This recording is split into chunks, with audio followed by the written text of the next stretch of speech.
नमस्कार दोस्तों, आपका स्वागत है हमारी चैनल ITA CBT एग्ज़ाम में। तो आज हम ड्राफ्टमैन सिविल का फर्स्ट ईयर का 16 मार्च 2021 का पेपर सॉल्व करेंगे, जिसके अंदर ट्रेड थियरी के 40 प्रश्नों के बारे में हम चर्चा करेंगे। तो इससे पहले हमने 15 मार्च 2021 का पेपर सॉल्व किया था और उनमें से जो प्रश्न पूछे गए थे वो इस पेपर में भी अब फिर से रिपीट हुए हैं।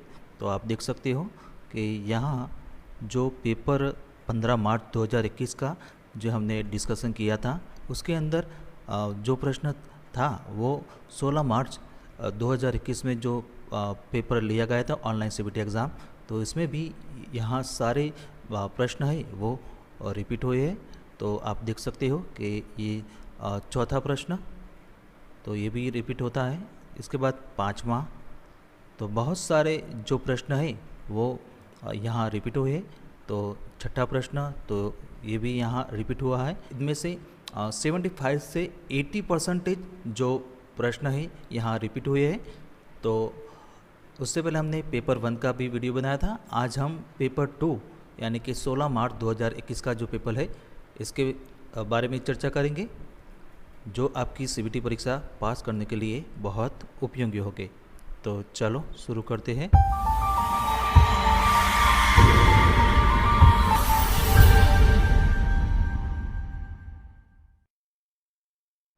तो यहाँ पे पहला प्रश्न, what is class D fire, यानी कि क्लास डी फायर क्या है। तो ऑप्शन ए ऑयल और फैट्स, बी ज्वलनशील तरल, सी दहनशील धातु और डी ऊर्जावान विद्युत उपकरण। तो इसका सही जवाब है ऑप्शन नंबर सी, दहनशील धातु। इसके बाद अगला सवाल। तो दोस्तों इस वीडियो में जो भी प्रश्न ब्लू कलर से हाईलाइट किया है वो प्रश्न हम पेपर 1 यानी कि 15 मार्च 2021 का पेपर सॉल्व किया था। इसके अंदर जो प्रश्न था ये फिर से यहाँ रिपीट होता है। तो ये प्रश्न यहाँ रिपीट होता है, what is the designation of 420 by 594 mm size paper as per BIS, यानी कि BIS के अनुसार 420 बाय 594 मिमी साइज के कागज़ यानी कि पेपर का नाम क्या है। तो ऑप्शन ए A1, बी A2, सी A3 और डी A4। तो उसका सही जवाब है ऑप्शन नंबर बी A2। तो यहाँ पे हमने टेबल भी रखी है कि अलग अलग प्रकार की जो सीट की साइज आती है तो उसकी विड्थ और लेंथ यानी कि चौड़ाई और लंबाई भी यहाँ दर्शाई गई है। तो दोस्तों हमारे प्रश्न के अंदर जो 420 बाय 594 जो माप दिया है, तो इस सीट का नाम है A2। इसके बाद अगला सवाल, what is the colour code for brick material, यानी कि ईंट सामग्री के लिए रंग कोड क्या है। तो दोस्तों यहाँ ऑप्शन दिया है वर्मिलियन, बी कॉबर्ट ब्लू, सी पियर्स ग्रे और डी हार्बर्स ग्रीन। तो इसका सही जवाब है ऑप्शन नंबर ए वर्मिलियन। इसके बाद अगला सवाल, तो ये प्रश्न भी यहाँ रिपीट होता है, which cement is more suitable for construction of chemical plant and furnace, यानी कि रासायनिक प्लांट और भट्टी के निर्माण के लिए कौन सा सीमेंट अधिक उपयुक्त है। तो option A expanding cement, B उच्च एल्यूमिनियम सीमेंट, सी अतिरिक्त तेजी से सख्त सीमेंट यानी कि एक्स्ट्रा रैपिड हार्डनिंग सीमेंट और डी हाइड्रोफोबिक सीमेंट। तो उसका सही जवाब है ऑप्शन नंबर बी उच्च एल्यूमिना सीमेंट यानी कि हाई एल्यूमिना सीमेंट। इसके बाद अगला सवाल, तो ये प्रश्न भी यहाँ रिपीट होता है, what is the name of the foundation that is due heavy inflow seepage and not possible to execute the traces and keep them dry, यानी कि उस फाउंडेशन का नाम है जो भारी अंतवा रिसने के कारण है और खाइयों की खुदाई और उन्हें सूखा रखना संभव नहीं है। तो option A pile foundation, B बेडा फाउंडेशन यानी कि raft foundation, C spread foundation और डी सैलो फाउंडेशन। तो उसका सही जवाब है option number A pile foundation. इसके बाद अगला सवाल, तो ये प्रश्न भी यहाँ रिपीट होता है, what is the weight range of sand in kg per metre cube, यानी कि रेत यानी कि सूखी की भार सीमा किलोग्राम प्रति वर्ग मीटर में क्या है। तो दोस्तों यहाँ ऑप्शन दिए है और उसका सही जवाब है ऑप्शन नंबर बी 1540 टू 1600। इसके बाद अगला सवाल, which soil observation method belong to electrical resistivity, यानी कि विद्युत प्रतिरोधकता से संबंधित कौन सी मुद्रा अवलोकन विधि है। तो option A deep boring, B wash boring, C भूभौतिकीय और डी सब सरफेस साउंडिंग। तो उसका सही जवाब है ऑप्शन नंबर सी भूभौतिकीय। इसके बाद अगला सवाल, what is the name of member that support the board in the centering of a arch, यानी कि उस सदस्य का नाम है जो मेहराबों के मध्य में बॉर्डों का समर्थन करता है? तो option A turning piece, B props, C ribs और डी लेगिंग्स। तो इसका सही जवाब है ऑप्शन नंबर बी पॉप्स। इसके बाद अगला सवाल, ये प्रश्न भी यहाँ रिपीट होता है। यदि ऊपरी मंजिलों के लिए निर्माण कार्य करना है तो कौन सा मचान उपयुक्त है? तो option A single scaffolding, B स्वतंत्र मचान यानी कि इंडिपेंडेंट स्कैप फोल्डिंग, सी निलंबित मचान यानी कि सस्पेंडेड स्कैप फोल्डिंग और डी सुई मचान यानी कि निडल स्कैप फोल्डिंग। तो इसका सही जवाब है ऑप्शन नंबर डी सुई मचान यानी कि निडल स्कैप फोल्डिंग। इसके बाद अगला सवाल, what is the name of part mark as a X, यानी कि एक्स के रूप में चिन्हित भाग का नाम क्या है? तो यहाँ फिगर दी है और ऑप्शन ए चूना कंक्रीट, बी डीपीसी, सी डीप और डी आरसीसी स्लैब। तो इसका सही जवाब है ऑप्शन नंबर बी डीपीसी। इसके बाद अगला सवाल, तो ये प्रश्न अभी यहाँ रिपीट होता है। डैम प्रूफिंग विधि का नाम क्या है? तो यहाँ फिगर दी है और ऑप्शन ए बेसमेंट यानी कि तह खाने का उपचार यानी कि ट्रीटमेंट टू बेसमेंट, बी बाहरी दीवारों का उपचार, सी ढलान वाली मैदान का उपचार यानी कि ट्रीटमेंट टू स्टॉपिंग ग्राउंड और डी समतल सतह में विस्तार जुट का उपचार यानी कि treatment to expansion joint in flat roof. तो इसका सही जवाब है ऑप्शन नंबर बी बाहरी दीवारों का उपचार यानी कि ट्रीटमेंट टू एक्सटर्नल वॉल्स। इसके बाद अगला सवाल, तो यह प्रश्न भी यहाँ रिपीट होता है। आग प्रतिरोध के लिए सामान्य दीवार की मोटाई क्या है? तो ऑप्शन ए 45, बी 40, सी 30 और डी 20। तो इसका सही जवाब है ऑप्शन नंबर डी 20। इसके बाद अगला सवाल, तो ये प्रश्न भी यहाँ रिपीट होता है। लकड़ी की जॉइस्ट या सपाट मेहराब के ऊपर निर्मित मेहराब क्या है? तो ऑप्शन ए स्टिल्टेड मेहराब, सी तीक्ष्ण मेहराब, सी रिलीविंग मेहराब और डी घोड़े के जूते का मेहराब। तो इसका सही जवाब है ऑप्शन नंबर सी रिलीविंग मेहराब यानी कि रिलीविंग आर्च। इसके बाद अगला सवाल, what is the part labelled as X, यानी कि एक्स के रूप में लेबल किया गया भाग क्या है? तो ऑप्शन ए क्राउन यानी कि मुकुट, बी एक्स्टाडोस, सी आर्चस्टोन या ईट यानी कि वसोई और डी एक आर्च का बाहरी वक्र यानी कि outer curve of N arch. तो उसका सही जवाब है ऑप्शन नंबर ए क्राउन यानी कि मुकुट। इसके बाद अगला सवाल, आरसीसी लिंटेल में प्रयुक्त सीसी का अनुपात कितना है? तो ऑप्शन ए 1:2:5, बी 1:2:4, सी 1:3:6 और डी 1:4:6। तो इसका सही जवाब है ऑप्शन नंबर बी 1:2:4। इसके बाद अगला सवाल, तो ये प्रश्न भी यहाँ रिपीट होता है। इंट्राडोस और एक्स्ट्राडोस के बीच लंबवत दूरी के लिए शब्द क्या है? तो ऑप्शन ए कुंजी यानी कि की, बी गाट, सी राइज और डी गहराई यानी कि डेप्थ। तो इसका सही जवाब है ऑप्शन नंबर डी गहराई यानी कि डेप्थ। इसके बाद अगला सवाल, what is the name of stone joint, यानी कि स्टोन जॉइंट का नाम क्या है? तो यहाँ फिगर दी है और option A left joint, B butt joint, C table joint और डी टंग और ग्रूव जॉइंट। तो इसका सही जवाब है option number C table joint. इसके बाद अगला सवाल, तो ये प्रश्न भी यहाँ रिपीट होता है। किस कठोर बोर्ड को प्रेस बोर्ड के रूप में जाना जाता है? तो option A plywood board, B compact board, C fibre board और डी लैमिनेटेड बोर्ड। तो इसका सही जवाब है option number C fibre board. इसके बाद अगला सवाल, what is the joint use in stone masonry, यानी कि पत्थर की चिनाई में किस जॉइंट का प्रयोग किया जाता है? तो यहाँ फिगर दी है और option A rivet joint, B butt joint, C table joint और डी टंगेड और ग्रूवेट जॉइंट।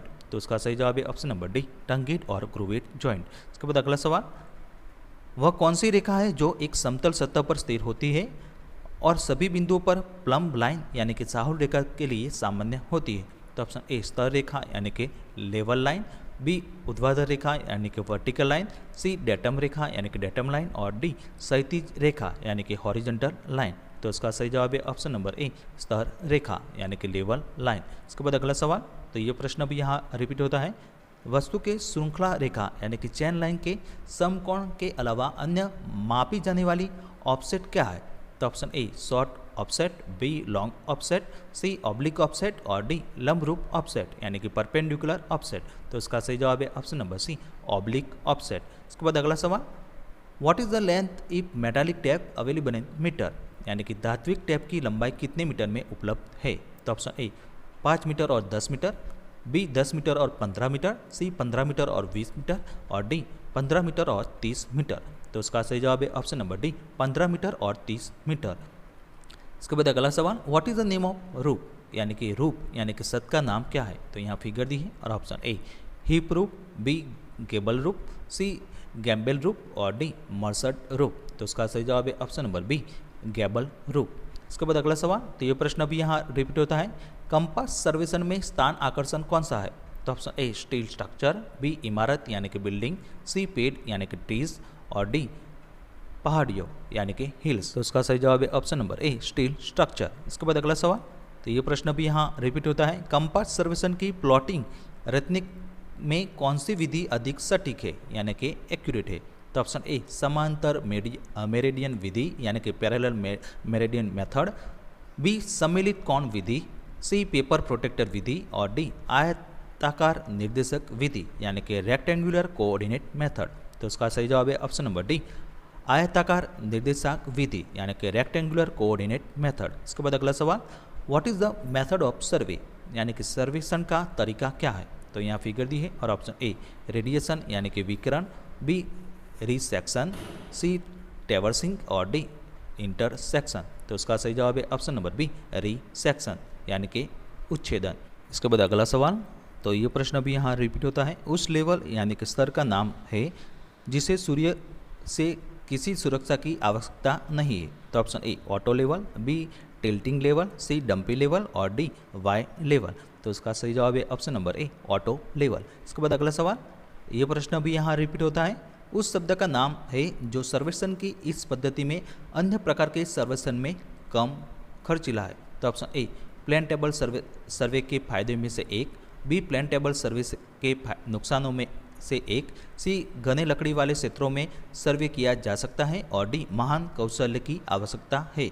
तो इसका सही जवाब है option number A plane table survey के फायदे में से एक यानी कि one of the advantage of plane table survey. इसके बाद अगला सवाल, ये प्रश्न भी यहाँ रिपीट होता है, लेवल बुक पेज में पहली प्रविशिष्ट का उपयोग किस कॉलम में किया जाता है? तो ऑप्शन ए सामने की दृष्टि, बी पीछे की दृष्टि, सी मध्यवर्ती दृष्टि और डी साधन की ऊंचाई यानी कि हाइट ऑफ इंस्ट्रूमेंट। तो उसका सही जवाब है ऑप्शन नंबर बी पीछे की दृष्टि यानी कि बैक साइड। इसके बाद अगला सवाल, what is the name of the levelling instrument यानी कि समतल करने वाला यंत्र का नाम क्या है? तो यहाँ फिगर दी है और option A dumpy level, B Y level, C tilting level और डी ऑटो लेवल। तो उसका सही जवाब है option number A dumpy level. इसके बाद अगला सवाल, what is the smallest graduate division in levelling staff यानी कि लेवलिंग स्टाफ में सबसे छोटा स्नातक डिवीजन कौन सा है? तो दोस्तों यहाँ ऑप्शन दिए है, ए 0.5 मीटर, बी 0.05 मीटर, सी 0.005 मीटर और डी 0.0005 मीटर। तो उसका सही जवाब है ऑप्शन नंबर सी 0.005 मीटर। इसके बाद अगला सवाल, तो ये प्रश्न भी यहाँ रिपीट होता है, what is the name of the part mark as a X यानी कि एक्स के रूप में चिन्हित भाग का नाम क्या है? तो यहाँ फिगर दी है और option A trivet, B eye piece, C telescope और डी ट्राइपॉड हेड। तो उसका सही जवाब है option number B eye piece. इसके बाद अगला सवाल, तो ये प्रश्न भी यहाँ रिपीट होता है, थियोडोलाइट के ऊर्ध्वाधर अक्ष को एक चिन्ह या स्टेशन बिंदु पर तुरंत लाने की प्रक्रिया के लिए तकनीकी शब्द क्या है? तो ऑप्शन ए केंद्रित यानी कि सेंटरिंग, बी ट्रैवर्सिंग, सी नॉन ट्रैवर्सिंग और डी कोलिमेशन। तो उसका सही जवाब है ऑप्शन नंबर ए केंद्रित यानी कि सेंटरिंग। इसके बाद अगला सवाल, तो ये प्रश्न भी यहाँ रिपीट होता है, लकड़ी की दीवारों पर लकड़ी की छोटी छड़ियों को फिक्सिंग के रूप में जाने वाला शब्द क्या कहलाता है जिसमें लठ और बोर्ड लगे होते हैं? तो option A riveting, B studding, C metering और डी ग्रूविंग। तो उसका सही जवाब है ऑप्शन नंबर बी स्टडिंग। इसके बाद अगला सवाल, तो खिड़की की चौड़ाई के लिए अंगूठे का नियम क्या है यानी कि थंब रूल क्या है? तो ऑप्शन ए 1/5 कमरे की चौड़ाई प्लस कमरे की ऊंचाई, बी 1/8 कमरे की चौड़ाई प्लस कमरे की ऊंचाई, सी 1/10 कमरे की चौड़ाई प्लस कमरे की ऊंचाई और डी 1/12 कमरे की चौड़ाई प्लस कमरे की ऊंचाई। तो उसका सही जवाब है ऑप्शन नंबर बी 1/8 ब्रैकेट में कमरे की चौड़ाई प्लस कमरे की ऊंचाई ब्रैकेट क्लोज। इसके बाद अगला सवाल, how many electrode are there in the third cell of copper atom यानी कि तांबे के परमाणु यानी कि एटम के तीसरे कोष में कितने इलेक्ट्रोड होते हैं? तो ऑप्शन ए 8, बी 13, सी 18 और डी 29। तो उसका सही जवाब है ऑप्शन नंबर सी 18। इसके बाद अगला सवाल, सिंगल जॉइस्ट टिम्बर फ्लोर में हेरिंगबोन स्टटिंग के प्रावधान की अवधि क्या है? तो option A 1 metre, B 1.5 metre, C 2 metre और डी 2.4 मीटर।